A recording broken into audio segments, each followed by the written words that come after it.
आज का हमारा टॉपिक है इंटरजेक्शन। इंटरजेक्शन होता क्या है? विस्मय बोधक, है ना। इसका प्रयोग अपनी भावनाओं को व्यक्त करने हेतु किया जाता है ना। अचानक हुई किसी घटना से मन की भावना का व्यक्त होना, जैसे कि खुशी हो, दुख को प्रकट करना आदि, है ना। इन भावनाओं को व्यक्त करने के लिए हम कुछ शब्दों को जो काम में लेते हैं उसको विस्मय बोधक कहते हैं। और हमेशा विस्मय बोधक के अंत में हम, आपने देखा होगा इंग्लिश में जब हम एक्सक्लेमेटरी मार्क लगाते हैं, एक्सक्लेमेशन, है ना। नो, इसको इंग्लिश में सुनिए। Interjections are used to express sudden feelings या और इमोशंस में, है ना, that originate due to sudden joy or grief. Now, such words or phrases are followed by an exclamation mark. Exclamation mark हम देखो, एक लाइन होती है, नीचे डॉट होता है ना। जैसे एग्जाम्पल में वाओ, तो वाओ लिख के फिर एक लाइन खींच के डॉट होएगा। हेल्प मतलब exclamation mark, oh but exclamation mark, है ना, etcetera. Now, interjections are words that express greetings, surprise, love, anger, dislike, joy, etc. Emotions and strong feelings जो मतलब बताते दर्शाते। देखिए जैसे हम एग्जाम्पल से समझेंगे। थैंक यू, इससे हम to express gratefulness. Thank God, इससे हम थैंक यू, थैंक गॉड, इससे टू एक्सप्रेस ग्रेटफुलनेस।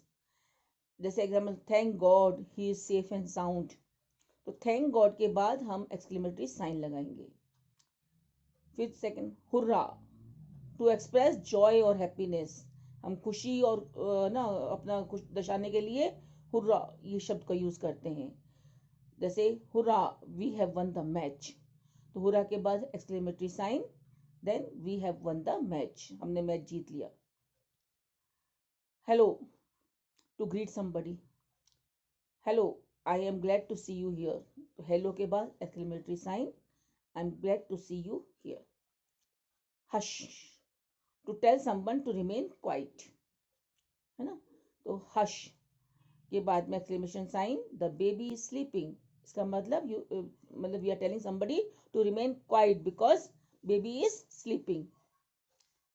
वॉट, एकदम इसमें से पूछना वॉट, है ना, to express surprise. Now what, you also support it, तो वॉट के बाद exclamation sign and you also support it.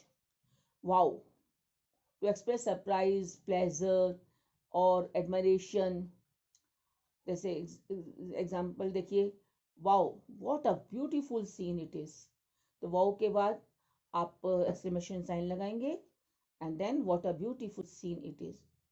Bravo, to express appreciation, bravo what a great success you have achieved, तो ब्रेवो के बाद exclamatory sign. Well done, to express admiration और appreciation, well done, exclamation sign, my dear soldiers. Now alas, to express grief, दुख व्यक्त करने के लिए, alas our great leader is no more now, तो alas के बाद exclamatory sign आएगा and then our great leader is no more now। आह के बाद मतलब ये भी, इसमें भी टू एक्सप्रेस ग्रीफ, और इसके बाद में एक्सक्लेमेटरी साइन आता है, then our team has lost the match, दुख व्यक्त करने के लिए होता है, जैसे हमारे टीम हार गए, हमारी टीम ने मैच खो दिया। Ouch, ouch to express sudden feeling of pain, जैसे ouch I have an acute headache, तो आउच के बाद exclamatory sign and then I have an acute headache. Oh no, to express disappointment, है ना, निराशा व्यक्त करने के लिए। Example, oh no it can't be true, oh no के बाद हम एक्सक्लेमेटरी साइन लगाएंगे और फिर इट कांट बी ट्रू। तो these were some uses of interjection, है ना। So thank